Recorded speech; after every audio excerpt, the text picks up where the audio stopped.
की कथा है। जब हिरण्याक्ष का वध हो गया तो उसका दूसरा भाई हिरण्यकश्यपु तपस्या के लिए गया और ब्रह्मा जी से उसने अनेकों वरदान प्राप्त कर लिए। ना दिन में मरूं, ना रात में, सुबह शाम आपके बनाए हुए 12 महीनों पे ना मरूं। और इतने सारे आशीर्वाद देखकर ब्रह्मा बड़े प्रसन्न मुद्रा में अपने घर भाग गए जल्दी से। ब्रह्मा की पत्नी ने कहा, स्वामी इतने कठिन कठिन आपने वरदान दे दिए हिरण्यकश्यपु को और बड़े प्रसन्न हैं। तो ब्रह्मा ने कहा, उस दुष्ट से पीछा छूटा जल्दी, इसलिए मैं प्रसन्न हूं। तो इतने आपने आशीर्वाद दे दिए, मरेगा कैसे? तो ब्रह्मा ने कहा, मैंने उसको एक ही आशीर्वाद दिया है। क्या? कि जिनको मैंने बनाया है इससे तू नहीं मरेगा। मैंने यही तो आशीर्वाद दिया है उसे। मैंने दिन बनाया, रात बनाई, सुबह बनाई, शाम बनाई, 12 महीने बनाए और मैंने ये कहा है उससे कि जिनको मैंने बनाया है इससे तू नहीं मरेगा। लेकिन भैया जिसने हमें बनाया है उससे तो मरेगा। जिसको हमने बनाया है उससे तो मरेगा।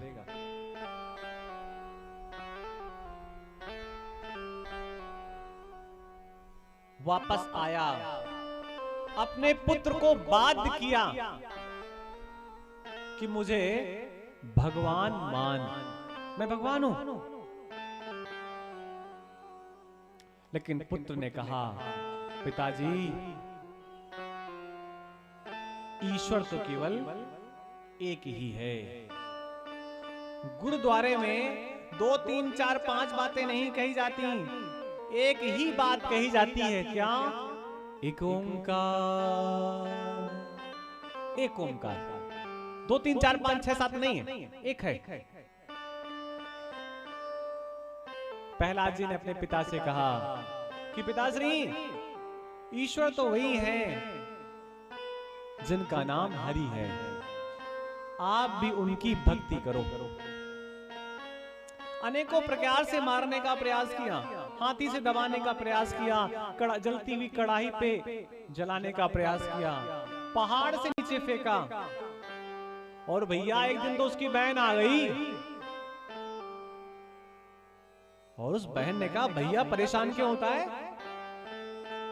जब तक मैं हूं तब तक तू परेशान मत हो।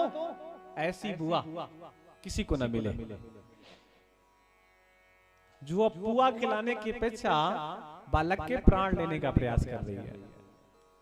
उसने कहा, ब्रह्मा ने हमें आशीर्वाद दिया है कि मैं अग्नि पर जिस वस्तु को लेकर के बैठ जाऊंगी वो तो जल करके राख हो जाएगी, लेकिन मुझे कुछ नहीं होगा। ब्रह्मा ने आशीर्वाद दिया था कि अगर कोई अग्नि में जल रहा है और तू उसे बचाने के लिए कूद पड़ेगी तो तेरे प्राण बच जाएंगे। लेकिन उसने जिद की, बालक को लेकर के बैठ गई। किसी का कार्य कभी व्यर्थ नहीं जाता।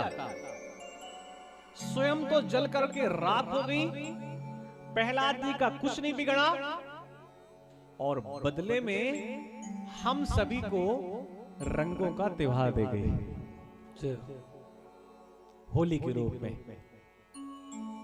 स्वयं जल गई और संसार को संदेश दिया कि गंदगी हमेशा जलती ही है। एक दिन तो हिरण्यकश्यप ने पूछा, बता तेरा भगवान कहां है? प्रहलाद के बगल में खंबा खड़ा था। तो ऐसे ही अनायास प्रहलाद तो कुछ और कहना चाह रहे थे कि भगवान कहां नहीं है, लेकिन प्रहलाद ने ऐसे ही कह दिया कि पिताश्री वो तो सब जगह है, तो बता यहां कहां पे है? हिरण्यकश्यप को खंबा दिखाई दिया, पूछा क्या इस खंबे में भी है? तो प्रहलाद के मुख से निकल पड़ा, हाँ पिताश्री खंबे में भी है।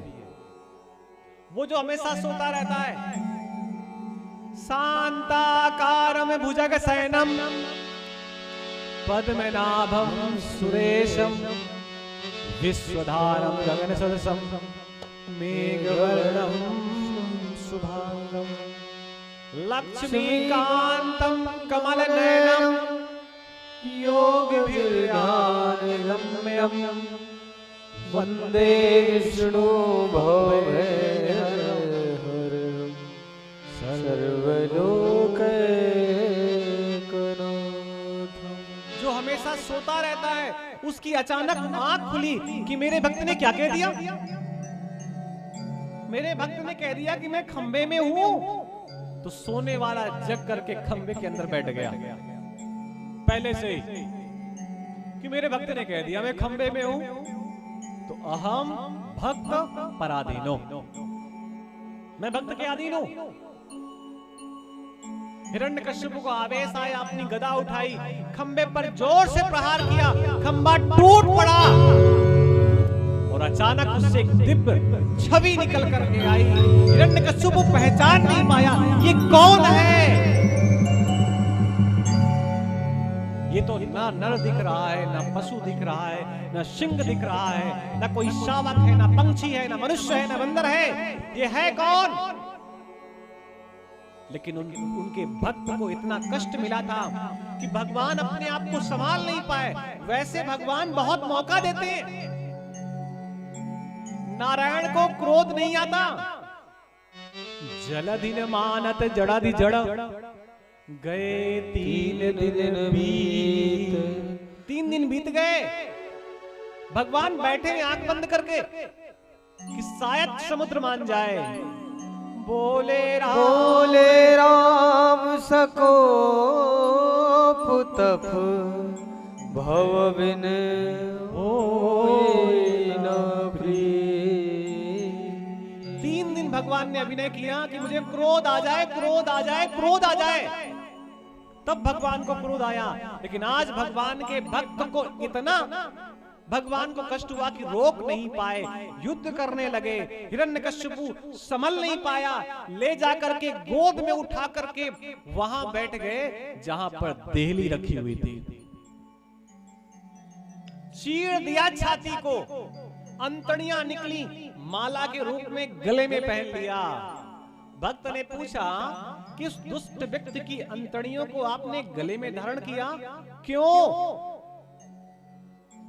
तो हिरण्य भगवान ने कहा, नरसिंह भगवान ने, कि इन्हीं की तो रक्त कणिकाओं से मेरे भक्त का जन्म हुआ है, इसलिए मेरा भक्त तो योग्य है ही। इसका पिता भी विशेष पुण्य का भागीदार है। हिरण्यकश्यपु का वध करने के बाद भगवान इतने क्रोधित हुए कि किसी की हिम्मत नहीं हुई कि भगवान के सामने चला जाए। सभी देवता आए और एक एक श्लोकों में भगवान की स्तुति करके चले गए। नारद जी को लगा इनकी पत्नी को बुलाएं तो शायद कुछ हो जाए। लक्ष्मी जी आई और लक्ष्मी ने जब भगवान के ऐसे रूप को देखा तो लक्ष्मी जी ने कहा ये मेरे वाले नहीं है, ये वो नहीं है जो शेष सैया पर सो रहे हैं और मैं चरण दबा रही हूं। ये मेरे वाले नहीं है, मैं जा रही हूं, मैं यहां नहीं रुकने वाली।